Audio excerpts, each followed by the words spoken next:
Mais parce que dans Belleville on ne trahissait pas le cercle, il était devenu plus qu'un homme, il était devenu un symbole, une idée, et on ne peut pas tuer une idée. Octobre 1943, Louis marchait rue de Belleville comme il le faisait chaque jour, les mains dans les poches, la tête baissée. Personne ne le regardait, personne ne le remarquait. Il acheta des pommes chez le marchand de fruits. Il salua Monsieur Diallo qui vendait ses cigarettes sans plus avoir à payer de protection. Il croisa Fatima qui portait maintenant son voile sans crainte. Et elle lui sourit. Un sourire qui disait merci sans prononcer le mot. Louis rentra chez lui. Sa petite chambre sous le toit. Il s'assit sur son lit. Il ouvrit son cahier bleu. Il regarda les noms. Tant de noms barrés maintenant. Tant de symboles tracés. Tant de justice rendue. Louis sourit tristement. Je suis juste quelqu'un qui en a eu assez d'être invisible. Je défends ceux que vous exploitez. Ne brisez la loi. Louis secoua la tête. La loi vous protège. Vous et les vôtres.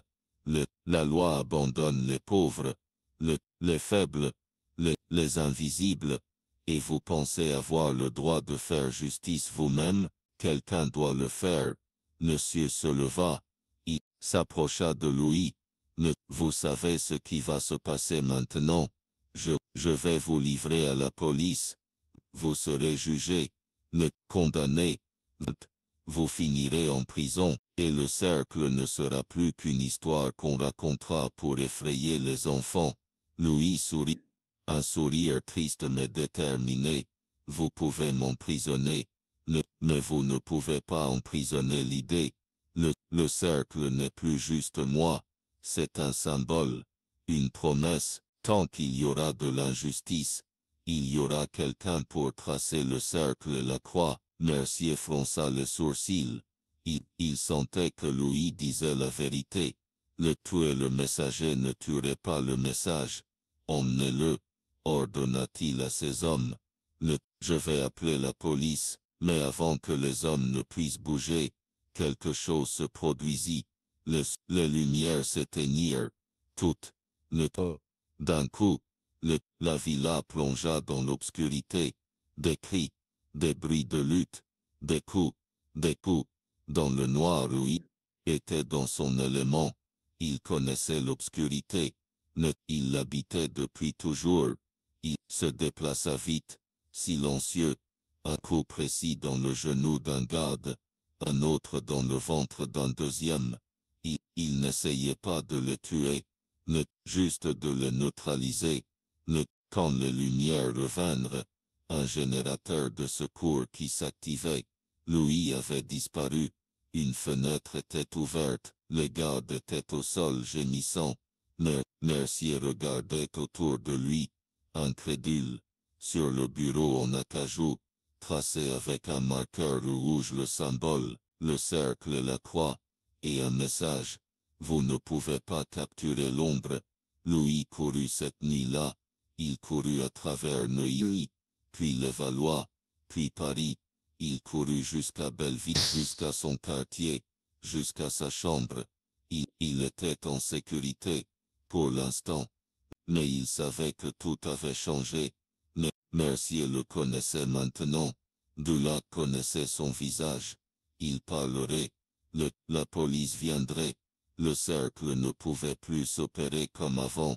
Leur souleva pondre cette habité. Leur sauvette naissante. Louis Marchand disparut de Belleville. Et un jour il était là. Le lendemain sa chambre était vide. Monsieur Chen, l'horloger, trouva une lettre sur l'établi. Merci pour tout. Je dois partir. Continuez. Le bon travail. Pas de signature. Juste le symbole. La police vint. Ils cherchèrent. Ils interrogèrent. Mais personne ne parla. Madame Rosenberg dit qu'elle ne savait rien, Monsieur Diallo non plus, Fatima non plus. Tout Belleville devint muet. Le cercle était l'un des leurs. On ne trahit pas les siens. Mercier rageait. Dulac était frustré. Ils avaient été si proches. Mais Louis était parti, évaporé, que comme un fantôme, n'éprouvait le trouver, le cercle n'apparut plus, Tessiolo, et c'était étonnant, Tessioloco, d'autres qui l'avaient quitté Paris, la légende commença à s'estomper, remplacée par de nouvelles histoires, de nouveaux scandales, mais parfois, dans d'autres quartiers de Paris, des choses étranges se produisaient. Un proxénète se retrouvait battu, un symbole tracé sur son corps, un propriétaire véreux voyait ses crimes exposés dans la presse, un policier corrompu était forcé de démissionner, pas toujours le même symbole, pas toujours la même méthode, mais toujours la même justice. Le tout cercle s'était-il multiplié? Y avait-il maintenant plusieurs personnes qui utilisaient le symbole, ou était-ce toujours Louis, plus prudent, plus mobile, opérant dans l'ombre plus profonde encore? Personne ne savait, c'était le pouvoir du symbole, il n'appartenait plus à une personne. L'idée que la justice pouvait exister en dehors des tribunaux, que les faibles n'étaient pas seuls, que quelque part quelqu'un veillait,